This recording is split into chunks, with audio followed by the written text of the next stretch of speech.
Bonjour à tous, c'est Claire et bienvenue dans la suite de ces activités, de ce cheminement au rythme du tarot de la forêt enchantée, ou plutôt des bois sauvages. Je pense que ça aurait été plus juste de traduire le nom de ce tarot comme ça. Alors, donc on va arriver au solstice d'été sur notre roue de l'année qui correspond à deux cartes, la femme verte et l'homme vert. Et donc nous allons faire une activité autour de cet homme vert et de cette femme verte.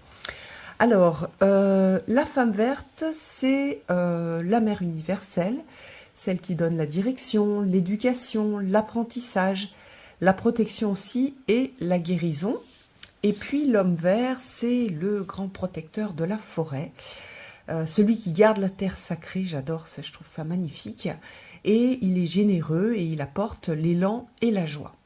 Alors pour cette activité, on va faire un tirage ultra simple.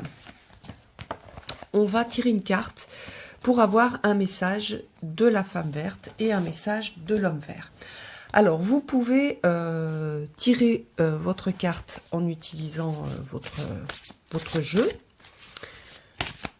Donc, moi, je laisse ces deux cartes-là, mais si vous avez...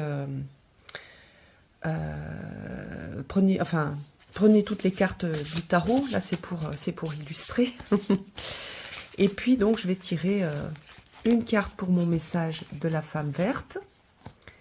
Donc avec ici le signe, donc là c'est une carte de course, ce serait de développer peut-être ses qualités du signe. Et puis pour le message de l'homme vert, c'est le 6 de flèche avec la transition. Donc pareil, je vais écrire et je vais voir un petit peu quel type de message je peux avoir reçu. Alors moi, pour cette activité-là, j'ai fait un tout petit peu différemment, je vais vous montrer. Dans mon cahier, j'ai utilisé le petit oracle de Gaïa parce que quand je l'ai créé, j'étais complètement dans cet esprit de femme verte et puis aussi d'homme vert, c'est-à-dire il y avait les deux qualités, les deux types de qualités de l'homme vert et de la femme verte dans le petit oracle de Gaïa. Donc voilà, j'ai tiré en fait une carte pour la femme verte, pour le message de la femme verte, et une carte pour le message de l'homme vert. Donc c'est un petit peu, enfin c'est même beaucoup plus simple, mais j'avais envie de faire ça. Donc à vous un peu d'adapter aussi les activités au jeu que vous avez et oui, au jeu que vous avez, aux choses que vous sentez qui pourraient être justes.